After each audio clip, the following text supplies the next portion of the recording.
Começando com a alimentação. Alimentação, se você quer ganhar massa muscular, você precisa entregar muita caloria. Só que não adianta entregar caloria de qualquer jeito. Se vocês perceberam que toda vez que vocês tentaram comer muito para ganhar músculo, vocês ganharam gordura, então vocês já são versados no assunto e sabem que aquilo que eu estou falando para vocês é fato. Existem 3 formas de você tentar garantir que a tua rotina alimentar ela dê certo. Uma das coisas que um nutricionista faz para você na primeira consulta é justamente acertar essas 3 formas iniciais. Então presta muita atenção, porque isso é uma coisa que vai fazer diferença para você, tanto agora quanto no futuro da sua organização alimentar. Primeira coisa é você ter o que a gente chama de janela alimentar. O conceito de janela alimentar, ele está aplicado hoje mais famosamente no que são as técnicas de jejum intermitente. Não é isso que nós estamos falando. Não vamos falar de jejum, nós vamos falar de janela alimentar. Hoje existe uma série de indícios, uma série de evidências que mostram que se você tiver um horário fixo para começar a comer e um horário fixo para terminar sua última refeição, simplesmente por ter essa janela alimentar, o seu organismo ele já funciona melhor. E por que acontece isso? Acontece isso por você regular o que são os clocks do seu organismo. Você sabe que as células do seu corpo, elas têm genes que determinam o momento de trabalho de cada órgão. Sendo assim, o intestino tem um momento, o fígado tem um momento, o músculo tem um momento, o cérebro tem um momento, e o cérebro é muito especial porque ele tem um negócio chamado núcleo supraquiasmático que mostra para o teu organismo, ou pelo menos para o teu sistema nervoso central, o que é dia e o que é noite. E que, teoricamente, dia, hora de alimentar-se, noite, hora de terminar a sua fase alimentar do dia. E se você consegue sincronizar esses clocks usando a técnica de janela alimentar, você consegue criar essa rotina, só por isso você já tem uma facilidade de metabolizar melhor a energia que você está consumindo. Segundo item dessa primeira avaliação é o que a gente chama de fracionamento alimentar.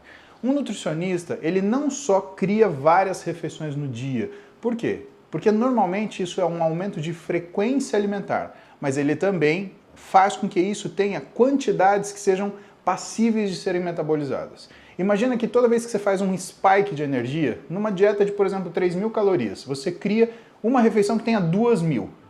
Ela é metabolizada de um jeito diferente do que as outras refeições. Você pode falar, mas isso é óbvio, porque tem mais caloria. Imagine que nosso corpo ele tem um gargalo para lidar com uma quantidade de energia por vez. E esse gargalo é em torno de 700 quilocalorias. Então, isso que ultrapassou esse gargalo, ele vai se tornar facilmente fonte de você ter recursos para fazer adipogênese, para fazer gordura. Então, para você evitar esse gargalo e para você conseguir desenhar mentalmente, pensa o seguinte, eu tenho um copo d'água de 300 ml, eu tenho uma garrafa de Coca-Cola de 2,5 litros. Eu quero colocar o conteúdo desse copo dentro da garrafa. O que vai acontecer se eu pegar esse copo e virar ele em cima da garrafa? Exatamente isso, eu vou dar um banho de água na garrafa e não vou conseguir colocar quase nada da água que está dentro do copo dentro dela. Por quê? Porque a garrafa tem um gargalo. Esse gargalo energético no nosso organismo, que faz com que seja difícil da gente conseguir absorver grandes quantidades de energia no mesmo tempo, é o que a gente chama de captação periférica da glicose. E isso é controlado ou é co-controlado por uma coisa chamada resistência periférica à insulina. Logo, o fracionamento alimentar, ele ajuda você a consumir grandes quantidades de calorias, porém de uma forma que o seu corpo consegue metabolizá-la.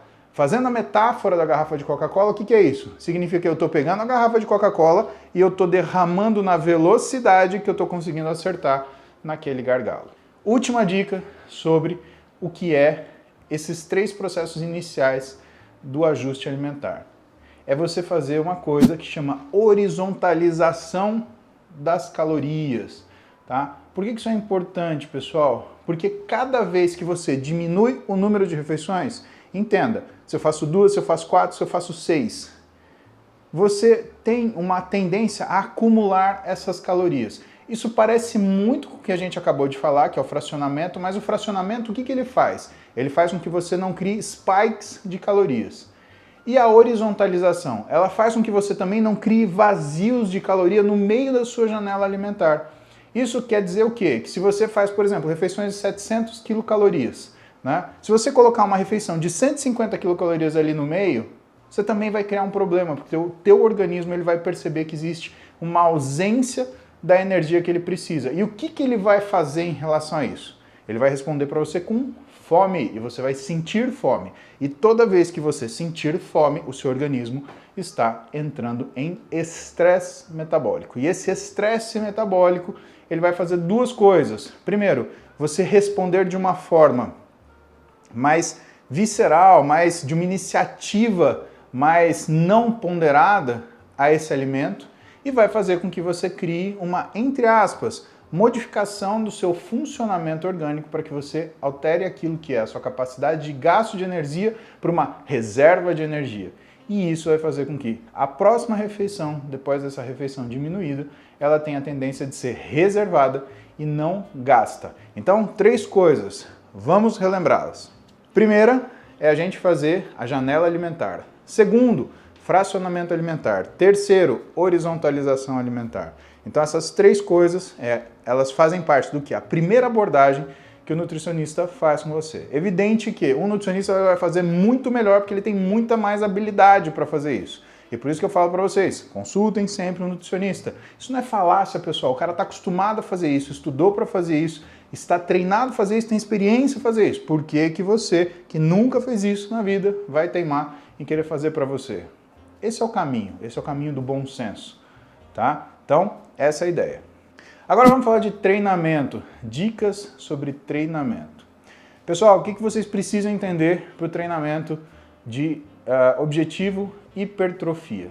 É que ele não é um treinamento de habilidade específica, ou seja, você não vai treinar resistência, você não vai treinar força, você vai treinar tudo que inclui essas